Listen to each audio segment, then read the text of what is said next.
So here is my Gary 7 development board. What the hell is Gary 7? Gary 7, the name which I will explain if this ever goes into production, is a MIDI to Simmons SDS7 patch changer. So what I've got here is a patch commander which I acquired in the 80s, which exclusively sends out MIDI patch change data on a pre-selected MIDI channel, of course. My trusty Studio Master ME36 MIDI analyzer. Why do I have that? Well, it's because Gary 7, as well as having MIDI in, also has MIDI through.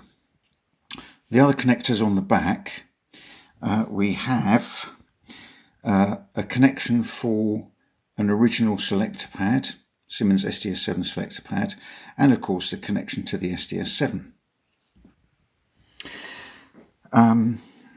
There's 16 switches. Yes, technically there's 17. This was an extra switch that I added just in case I needed it. This gives you the option to manually select a kit on the SDS7. Over here, I've got all these jumpers here, and then these LEDs here. And the idea of that arrangement is that before committing to the SDS7 and potentially doing something not so good, I wanted to switch the LEDs first. Here we have a bunch of solid state relays, optically isolated. They're driven by a bunch of transistors down here. Under the bird's nest we have a Raspberry Pi Pico, and here is a power and channel indicator, which I'll explain in a minute. Here is a direct power indicator, which is driven directly off the power supply. This one is driven off the Raspberry Pi. So let's do a couple of tests, shall we?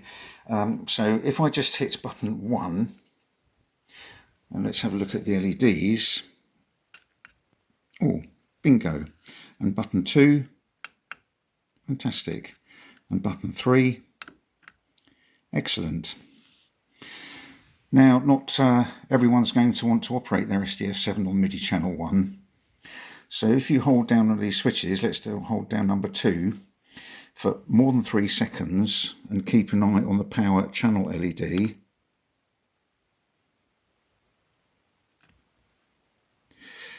Gary 7 changes over to MIDI channel 2. Of course, I'll have to switch my patch commander to MIDI channel 2. There you go. Now then, let's hit the patch commander. So it's a bit of a lengthy procedure, but as you can see, it's quite a simple little bit of kit. Okay, so if I go 008, that should send out MIDI patch change 7.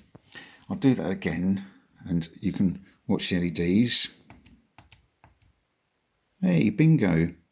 And if we look at the MIDI analyzer, and I'll do exactly the same patch change command, you'll notice channel 2 lights up, and of course program change. Now that's basically it, but Gary 7 has got a couple of cool little features, although its function is basic. If we switch it off, when I switch it back on, take a look at the LEDs. Okay, so the power is going to come on. There we are. Oh, 5 seconds after being powered on, it sends out the last program change or button press to the SDS7. So if you're working on something and you forget which patch you were using, you can just switch on the SDS7, switch on your Gary 7, and it'll select the last patch that you were working on. The other thing is the patch commander is still set to MIDI channel 2. So if I do if I do 0, 1, 0, 0, 1, 0, oh, that's right, Gary 7 remembers the last MIDI channel that you used. So, really pleased with this project. The Pico is, Raspberry Pi Pico is running C, which we all use for MIDI.